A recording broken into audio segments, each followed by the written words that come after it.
Bonjour à tous, c'est Maxime de Relatable Investissement. Aujourd'hui, on va s'intéresser à une action américaine, c'est Verizon, qui opère dans le secteur des télécommunications. Avant de commencer cette vidéo, je tiens à vous dire que je ne suis pas conseiller financier. Cette vidéo n'a pas pour but de vous placer un conseil d'investissement, seulement à but analytique et seulement à but instructif. Je vous propose une analyse d'une entreprise et vous en faites ce que vous voulez. Commençons tout de suite donc par le graphique. Qu'est-ce qu'on voit? Donc on voit une entreprise qui opère depuis pas mal de temps. Donc vous voyez depuis 1984 une jolie pente haussière pour ensuite casser en 2000 avec la bulle. Tout le monde ici à cet endroit-là, les entreprises qui opéraient sur Internet avaient une très très belle cote et ensuite ont décoté. Vous voyez, en 2020, en 2002, on a tenu des prix aussi bas qu'aujourd'hui. Voilà, donc on regarde aujourd'hui, on est sur des prix de 2010-2011 pour Verizon, avec une droite de régression sur 5 ans. Regardez-moi comment c'est un massacre. Vous voyez, sur 5 ans, une très très belle droite de régression. Vous voyez qu'à des moments, on a tapé des points assez bas. Donc là, on est sur des points vraiment très bas depuis plus de 10 ans. Voilà, donc le graphique n'a aucun secret pour nous. Donc qu'est-ce qu'on voit? Une capitalisation boursière à 143 milliards et des volumes moyens à 45 millions. Donc c'est énorme. Voilà, c'est vraiment énorme pour ce genre de compagnie-ci. Un rendement du dividende à 7,61 étant donné un prix assez bas. Vous voyez qu'un rendement du dividende qui est forcément très très élevé, un ratio prix-gain à 6. Donc vous voyez qu'en moyenne, il est à peu près autour de 10. Je pense qu'on pourrait le mettre à peu près autour de 10 étant donné qu'après ce genre de business-ci ne fait pas énormément de bénéfices par rapport à son cours, étant donné que son bénéfice est assez lissé, que tous les ans il est assez pareil. Regardez, en revenu total, vous voyez que son revenu monte tout le temps sans tenir à peu près compte des conjonctures actuelles. Vous voyez, en 2020, on a eu assez faibles variations. Sinon, vous voyez que c'est ça, ce sont des variations assez faibles du revenu. On a, vous voyez, un capex qui s'étale à 30 milliards, donc c'est assez peu. Vous voyez, on est sur un capex qui fait à peu près un cinquième.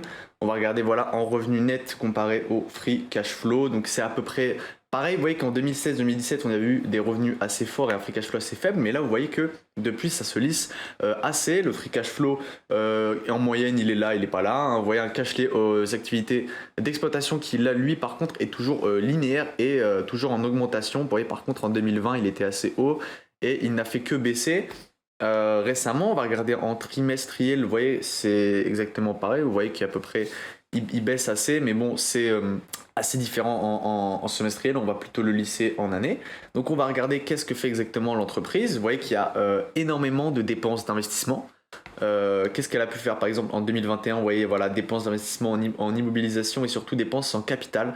Voilà, donc vous avez eu sûrement cette entreprise qui a dû acheter la 5G. Je sais que c'est ça qui lui a fait payer énormément. Vous voyez, 47 milliards, donc c'est vraiment énorme. Si on se rend compte, étant donné que là vous voyez par exemple il y a eu encore dépenses d'immobilisation aussi en 2022, étant donné qu'elle continue de créer des infrastructures. Pour ça, ensuite, si on regarde donc cash lié aux activités de financement, vous voyez qu'en 2021, on a contracté de la dette, si je ne m'abuse.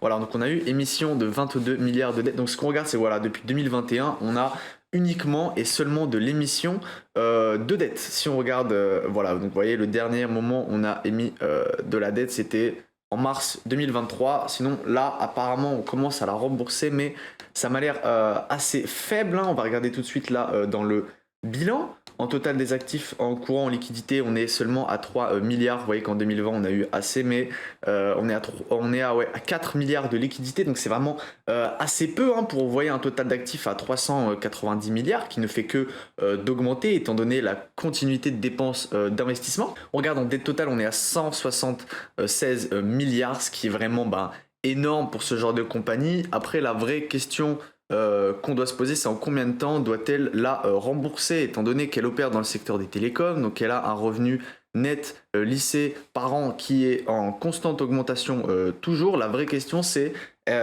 comment est-il possible que de 2016 à 2020, sa dette a pu faire un x2 et n'a été à aucun moment remboursée? Vous voyez qu'il y a eu sûrement, surtout des... On va regarder exactement à quoi c'est dû. Donc vous voyez, des achats, il y a eu un achat d'entreprise, mais c'est surtout des dépenses d'investissement. Ouais, vous voyez qu'il y a vraiment énormément d'immobilisation, de continuité dans l'expansion de cette entreprise et elle a dû énormément s'endetter pour pouvoir faire ça. Donc vous voyez sur quoi la dette est mise. Vous voyez, c'est ces dettes à long terme, 158 milliards. Provision pour risque et charges. Donc vous voyez qu'on est sur une charge de dette à 12 milliards. Donc c'est vraiment énorme. Si on regarde en cash lié aux activités d'exploitation, vous voyez qu'on ne génère pas du tout cette somme. Vous voyez que ça va être vraiment assez compliqué pour ce genre d'entreprise à continuer de payer sa dette. En annuel, la provision et risque des charges, vous voyez que à un moment elle était assez élevée et puis elle a réussi à emprunter, j'imagine, à des taux assez préférentiels, à des taux assez faibles. Mais si on regarde, on est sur 12 milliards seulement de provisions et de risques des charges de la dette. 12 milliards pour un cash lié aux activités de 40 milliards. Donc c'est vraiment énorme. On va regarder tout de suite le résultat de l'entreprise dans son bilan. On a eu un total de revenus consolidés qui décline de 3,5%, une dette sur EBITDA, donc enfin des EBITDA qui passent à 12 milliards, ce qui nous fait donc à peu près ce qu'on a pu voir avec une dette à 160 milliards, ce qui nous fait un ratio EBITDA à 12 ou 13, donc ce qui est assez élevé, mais ce qui n'est pas à l'auteur de pour être AT&T à plus de 20, donc vous voyez qu'on est, on est quand même dans quelque chose de possiblement remboursable. Ce qu'on voit, c'est donc cash from operation, donc on est au-dessus de 2022. En free cash flow, pareil, on est au-dessus de 2022. Et je pense qu'à l'heure actuelle, Verizon n'a pas d'intérêt à continuer de verser un dividende, hein, parce que si c'était pour son dividende qu'elle serait restée attractive, elle ne serait pas à des prix à 34 aujourd'hui. Ce qu'on voit, c'est que wireless, donc le Wi-Fi qui continue d'augmenter. Vous voyez que sur les phones, ça continue d'être quelque chose. Donc, retail, post-net ads, donc c'est ce qu'on continue à vendre en wireless, donc en informatique. On va regarder les operating metrics. Donc qu'est-ce qu'on voit? On voit que ce qu'ils vendent en soi, donc le wireless retail, il a up de 2%. Le consumer retail wireless, il a up de 6% sur l'année. Et ce qui a le plus baissé, c'était wireless postpaid upgrade. Donc on est sur quoi? On a eu une très très belle baisse là-dessus, ce qui est considéré pourtant la plus grosse part du business de Verizon. Donc voilà, vous voyez pour ton total wireless service revenu qui augmente pourtant voilà, depuis le deuxième Q 2022, mais un total de revenus qui décrèse donc de 3,5%. EBITDA qui baisse, adjusted margin sur EBITDA à 36%, c'est pas mal.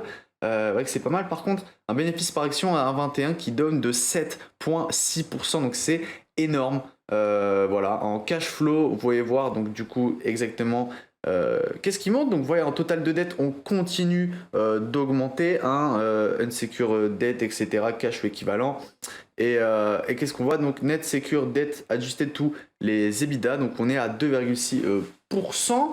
Donc ça, c'est seulement sur la dette unsecure. Donc je ne sais pas qu'est-ce que ça correspond exactement. Ces résultats-là, consolidated net income for the second quarter down to 10% over the year. Operating expenses, vous voyez, down de 3,3%. Donc qu'est-ce qu'on voit? Adjusted EPS, le bénéfice par action qui continue de descendre à 7%. Voilà, donc des cash flows qui augmentent, mais est-ce que l'entreprise fait réellement plus d'argent? Qu'est-ce qui s'est passé? Est-ce qu'elle a augmenté les marges? Vous voyez qu'en tout cas, elle ne vend pas autant que ce qu'elle aurait pu vendre en 2022. Vous voyez, on est toujours sur des assez belles baisses, hein. Vous voyez qu'il y a peu de choses qui continuent de monter. Total operating income, vous voyez que ça baisse. Service and other, on est à peine sur une toute petite montée. Là, sur ce genre de service ici, peut-être qu'il y a moyen de continuer à augmenter les marges. Ce qu'il faut savoir, c'est voilà, à quel niveau les marges on en est. Est-ce qu'il y a possibilité de continuer de les augmenter? Si oui, peut-être que l'entreprise a un bel avenir. Sinon, si les marges sont au maximum et qu'elle est au maximum de son price power, l'entreprise ne pourra aller que en décrèsement, ne pourra aller que vers le bas. Il faut savoir, il faut être au courant, et on voit que dans ce conseil financier, on ne le voit pas du tout. Là, par exemple, on le voit dans le total des business revenus, on a down de 1,9%. Donc, si on regarde tout ce qu'elle fait exactement, en business wireless tout court, on a up de 5%. Voilà, donc, mais si on regarde en business operating income et qu'on regarde par exemple le margin, on voit aussi qu'on on a une margin de 7%. Donc potentiellement, on pourrait continuer à avoir une augmentation alors qu'on a 21% de moins en résultat.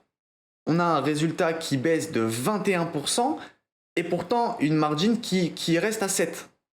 On est sur une baisse de 21% avec une marge à 7,1%, ce qui a fait que sûrement ils ont pu l'augmenter, ce qui a pallié aux faibles revenus qu'ils ont pu générer avec peu de nouveaux entrants et surtout d'une personne qui sortent de leur business. En conclusion, je pense qu'aujourd'hui Verizon n'est pas encore terminé, ce n'est pas encore fini. Je pense qu'il va falloir encore attendre si vous voulez vous positionner sur ce genre de business. Vous voyez qu'elle continue de perdre sûrement des parts de marché, mais en augmentant sa marge. Ce qu'on veut savoir, c'est est-ce que cette entreprise va pouvoir continuer, est-ce qu'elle va pouvoir continuer à augmenter sa marge, est-ce qu'elle va pouvoir continuer à avoir un certain price power aux États-Unis. Ça, il va falloir le voir sur les prochains mois et sûrement les prochaines années. C'était Maxime, j'espère que vous avez apprécié cette vidéo. Si vous l'avez appréciée, n'hésitez pas à mettre un like et à vous abonner. Et moi, je vous dis à bientôt.